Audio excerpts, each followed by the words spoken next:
Since I started my video production company, our workflow when it comes to storage has been pretty common to just about everyone else I talk to. SSDs, lots of them. And you basically just keep collecting more and more of them until you have so many that you can't even keep track anymore of what's on what. Or you go the route that I did a couple years ago, which is that you have a really big local hard drive and then you take your SSDs over to that hard drive and you share footage back and forth and you copy things and delete things, and then you basically just try to keep as organized as possible and use this as your working drive. I did all that too. I made a video all about our workflow with storage, and about 2 years ago, almost to the day, I created the update video saying how we were using our storage workflow these days. But I kept running into a major problem that maybe you can relate to.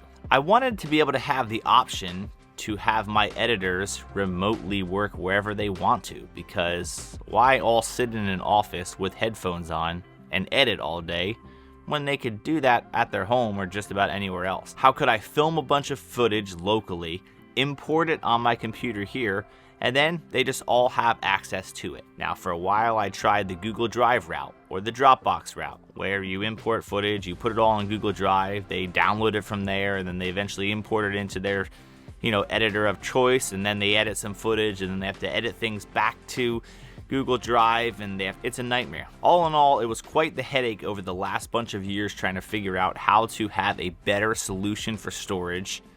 And I thought to myself, there's gotta be a better way with network attached storage, which I haven't gotten into much, that allows me to truly have a single server here that everyone can access everywhere. Now, obviously, network attached storage is not a new thing, being able to have a server that everyone accesses in real time.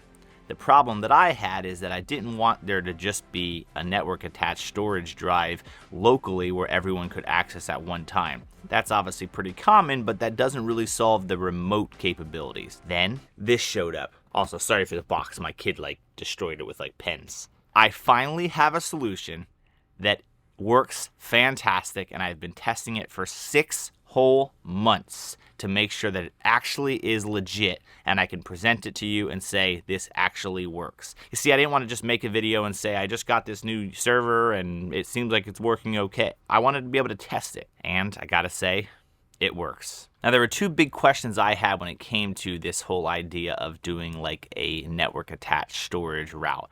I knew it existed, but how did it work for remote editors? And more importantly, it just seemed like a daunting task, the idea of taking all the footage I had, putting it all on a network-attached storage drive, uploading it all, and then having access for the editors to grab the footage from it and use it. It seemed daunting. To my surprise, it was actually incredibly seamless.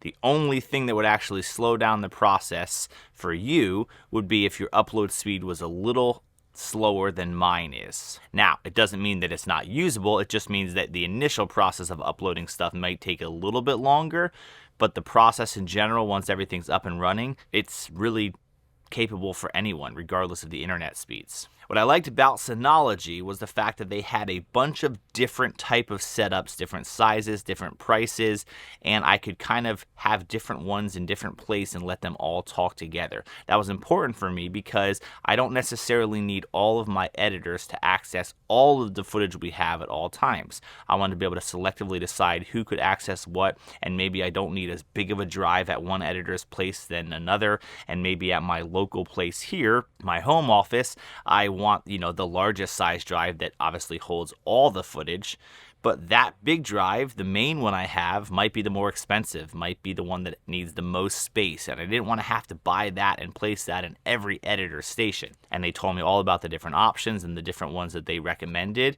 and then they got me a bunch of units and said, you be the judge, see how they work for you. And the setup is rather simple. I'm going to use my iPad here to explain it. At my home office, I have a single large NAS system. I specifically have the 1621 Plus disk station. So that is a 6-bay unit. Inside of that specific drive, in each 6-bay drive, I have 16 terabyte drives. Times that by 6 is 96 terabytes. Now, it works obviously like a RAID system as well, so not all of that is usable, and depending on the type of RAID you do, you basically get about half the capacity if you set it up as a RAID 5 or 0, I forget, but you basically get half the capacity if you set it up that way. So I essentially have 48 terabytes of usable space on this specific drive. Now, the great thing about that is 48 terabytes is plenty for most of the stuff that we're working on a regular basis. We still use Google Drive to actually store all our archival stuff. We have about 80 terabytes or so in there right now. And once we are completely done working on projects and we're not going to access them again, we put it in there for kind of long-term storage. So 48 terabytes is still plenty for what we actually use on a regular basis. So my other editors have different units.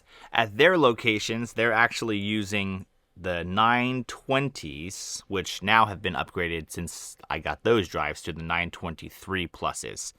But they are smaller versions of the same drive. So those are 4-bay drives, and in each one of their drives, I have two 16 terabyte drives. So they basically have 16 terabytes of usable space on each one of theirs. At all times, those drives are talking back and forth to each other. So each one of these specific drives is always talking to the home drive, and at any time that anything changes on the home drive, it then transfers that information to both of those drives at the same time. Now, the great thing about the system is you don't have to have it plugged into your computer to do anything. It's always doing its job. It's connected to your actual router directly, and it is always doing all the file transfers and downloading of footage all the time in real time. So even when the editor is sleeping, or she's not using the drive at all, or maybe the laptop's not even home and she's working somewhere else entirely on something different, the drive is still doing its job, and when she comes back and connects to it, or when he comes back and connects to his, it just shows up. Everything works as normal. You connect to the drives wirelessly to use them, obviously just over a network, which is awesome. And then you actually can connect to them remotely through the web-based interface that does all the talking to each other of what they're supposed to be syncing and the status of them in real time, and you can kind of see how everything's working. That's super useful because it allows me to make sure that the drives are working and connected to one another, and I can change what is syncing to what, and I can do it all remotely even when they're not even in front of their computers or those drives. So now what we do is I get back from a shoot, or one of my other shooters gets back from a shoot, and at our local drive here, which is this right here, we have, the whole setup there with all the SD card slots and all that stuff, and they basically import all this stuff via SD cards, boom, boom, boom, boom, boom, to the main drive on a library.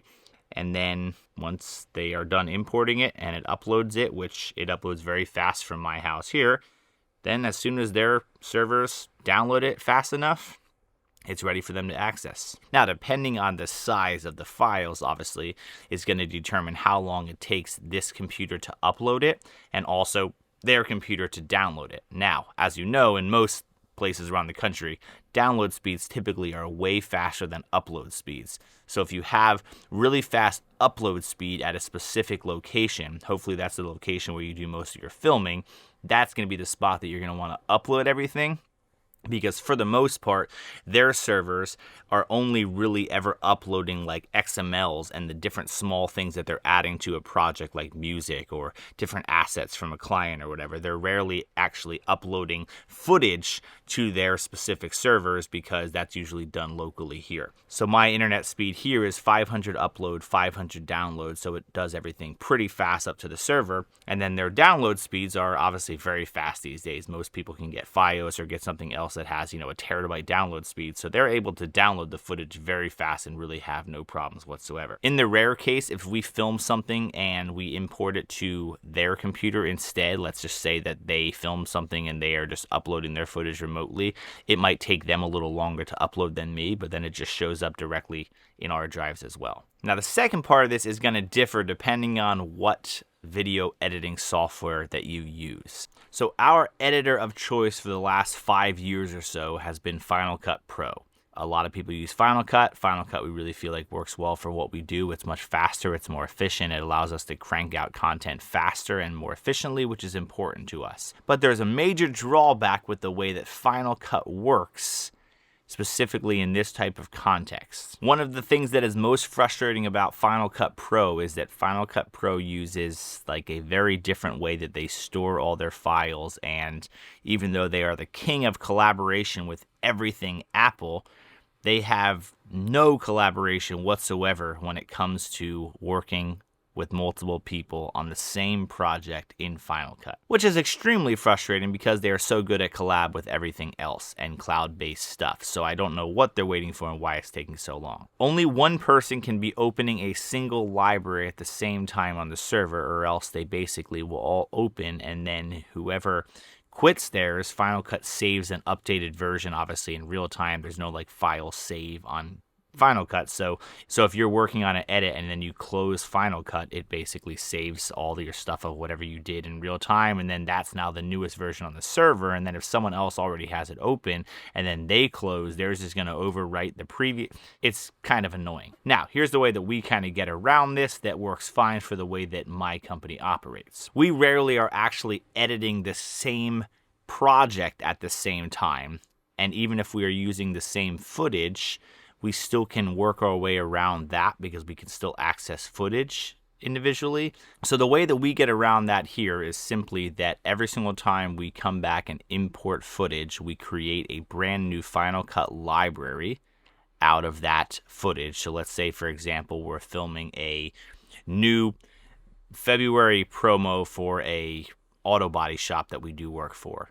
We'll create a new library with the title of that and what it is, and we'll put that in the server, and then whoever's going to work on that edit just simply has to open up that one library. So even if someone else is working on something else for that client, let's say they're working on an ad campaign or whatever it is, they don't have to open just that new footage right away because that's on its own library. Now, if the editor is strictly working on all of just that client's footage, well, they can open up all the libraries for that client simultaneously because no one else is in them. But it allows us to at least open up and work on the same client stuff at the same time, but not really the same time. Hope this isn't getting too confusing. Now, the way that we try to keep organized and understand who's working on what is simply by having a Trello board that shows all the libraries that are actually on the server, and then whoever has a specific project up taps on it and changes the tag to basically say it's in use by someone. And then that way, when you go to open a new library on the server, you don't open up one that's already in use by someone else.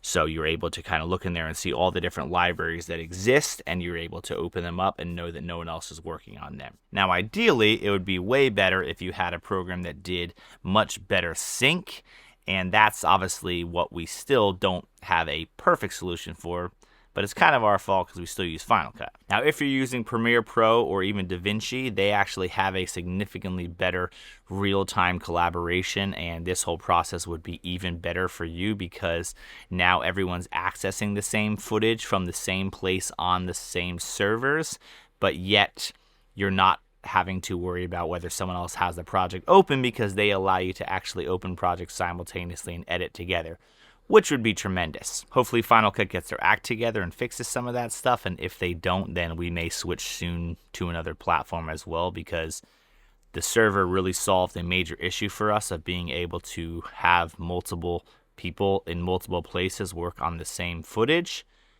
but they can't really work on the same project at the same time. And that's not the server's fault. That's Final Cut's fault. Now you may be asking yourself, why am I in the absolute middle of nowhere where there are Amish and buggies driving by?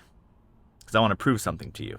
This solution works even if you are not in the most ideal space and location anywhere in the country. One of the biggest worries I had when I went to a server-based setup is that if I have remote editors at a different location, how good does their internet have to be? Does it have to be as high quality and as fast as it is at my home storage for it to still work? And the answer is it doesn't have to.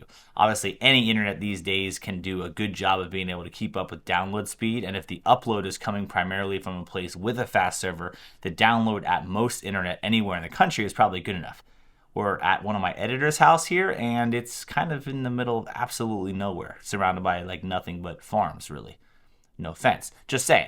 But it still works great. She's able to access everything wirelessly, so the server's set up over there, and she can be anywhere in her whole house and edit off the stuff, no sort of issues whatsoever. In the past, her being over an hour away, she would have to drive all the way back to me, meet up, switch drives, and you know how that process works. This has really helped the workflow a lot, and it's been pretty seamless. And the internet here is no different or superior than a typical internet these days anywhere in the country, so thumbs up from that standpoint. So yeah, it finally works how I hoped a NAS would work, and I now have potential to have editors in remote places, which is huge for me, because not only is it huge because I don't necessarily have to relocate someone to live here if they actually decide to work for me as an editor, but it allows me to just simply have them live where they want to live at the affordable rate that they choose to live at, and I can still have them work as efficiently as any of my other editors, which is so convenient and nice. And the great thing is I can just keep adding to this type of server workflow, because if I hire a new editor anywhere in the country, I can send them their own unit, I can have them connected to the internet, I can sync the things together, and just like that, they're ready to rock and roll. And the setup has been seamless and incredibly easy, way easier than I thought, because honestly, that was one of my biggest hangups, was this going to be hard to actually set up? The answer is no. It's been awesome.